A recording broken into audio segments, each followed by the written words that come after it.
everyone, thank you for tuning in. Today I'm going to be talking about the San Jacinto River Waste Pit Superfund site and the Jones Road Superfund site.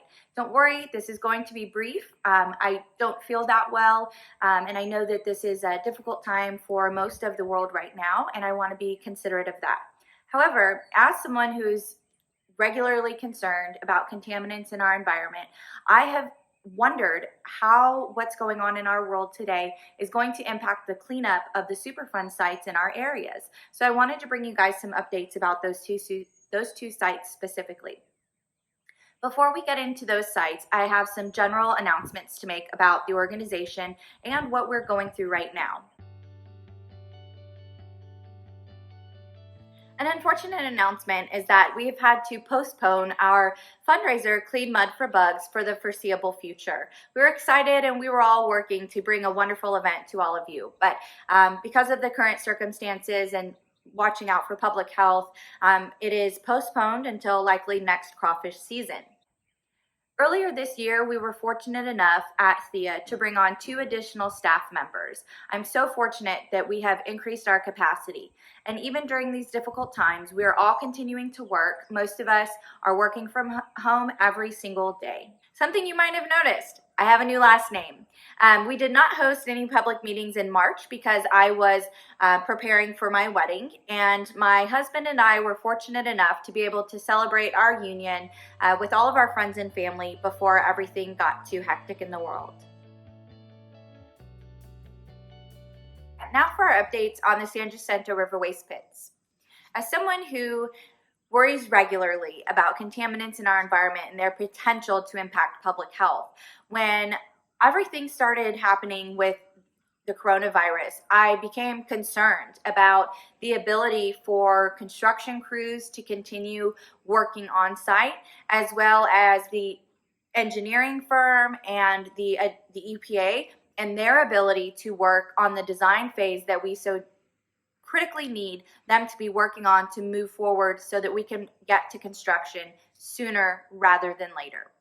So in recent weeks, I've been in communication with the remedial project manager for the waste pits, and I asked him, how is this impacting the current work that's going on at the site, and how is this impacting the work that is taking place towards the remedial design?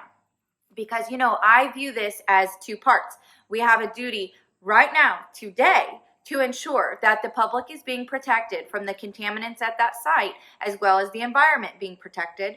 And then we have the long-term goal, continuing to push forward and move towards the ultimate remedy, which is going to be source removal and removing the source of contamination, the waste pits. So Gary, the remedial project manager, let me know that crews are able to continue work on site. They are actually currently making repairs from damage that occurred in Imelda. They're still working on Imelda damage. So what many of you have likely observed is work going on the northern area of the temporary cap. Now, what I'm being told is that this work is actually taking place just beyond the temporary cap in the river channel, and that there was severe erosion that took place there during Imelda, and they're building up the river bottom there to protect the actual pit itself. However, since there are restrictions on public gatherings and the amount of people that can be in one area at once, the responsible parties contractors submitted an additional component to the EPA for the health and safety plan, and the EPA has approved the addition to the health and safety plan, and this is steps that they are taking actively on site to protect their workers from the spread or from them actually getting COVID-19. Another important update that I received from Gary is that the EPA, the responsible parties, and the contractors are continuing to work on the design of the remediation. Now, this is critical. None of us want this site to be in the river any longer than it has to be. And I was deeply concerned that the restriction on public gatherings or get-togethers would potentially impact this design. And Gary has let me know that even though Region 6, all of Region 6 EPA personnel are working from home, but they are continuing to work on the design. Something else that has come up in recent weeks, yet again, more Army Corps permits. So, we have commented on countless Army Corps permit applications that have been requested within the area of concern for the waste pits. And yet again, in recent weeks, more permits have popped up.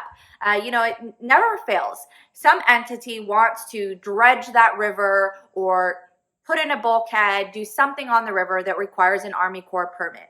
And so we are actively continuing to comment on these permits, and I'll bring you more information later this month about a permit that you may want to yourself submit comments on. Usually when we have our public meetings, I would have letters or petitions there for you to sign, but as we move forward through the process with the various permit applications, we will continue to bring those to you. Lastly, for the waste pits, I wanted to follow up with a long email I sent to all of you after our last CAC meeting.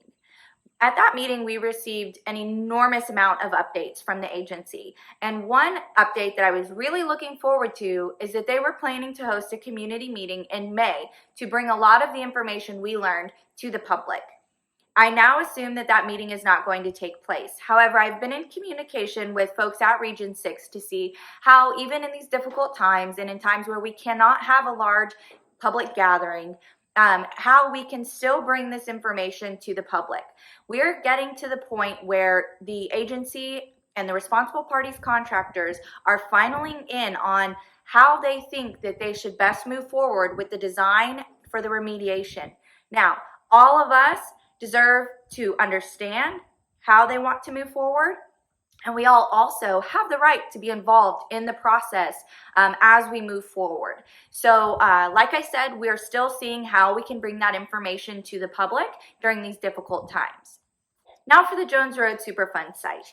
In recent weeks, I've been in communication with Raji, who's the remedial project manager for the Jones Road site. The soil vapor extraction system, or SVE, is continuing to operate. Now, that's the system that started operating within this last year to extract the gas from the subsurface and the groundwater system. So my concern was, is that still operating? They have a very large setup out behind the shopping center, and are crews still able to operate that? Are they still able to perform the quality control and checking the filters and making sure that the system is running at an optimum pace? So they are still running the system. They are still able to check the filters to make sure that they're not to capacity, because that would be a problem. If the filters were not being checked as they should be and they were to capacity, the system could potentially be running and not filtering the vapors that it was capturing before it emits into the ambient air. So I wanted to make sure all of these checks and balances were still in place during these difficult times. And Raji says that they in fact are. So one other thing that we're doing right now to work on the Jones Road Superfund site is we're going through the air data, because we're greatly concerned about the ambient air quality and the indoor air quality of that shopping center there. So we're continuing to go through that data. We're filing a Freedom of Information Act request to look at more data than what is readily available to the public on the EPA's website. And so hopefully in the coming months, we will be able to have a thorough understanding of what has gone on at that site, outside of the building and inside of the building, and if there is a continued threat to public health and the environment. Now, the EPA says that there is not a threat inside of the shopping center because in the first 3 units, they put vapor extraction systems. However, I know that at least in one of those units, part of that system has been dismantled by the tenant. So we're greatly concerned, and we're taking this time to do our due diligence and go through data and all of the records at hand to make sure that in fact people are being protected from these harmful contaminants that are coming up from the ground subsurface.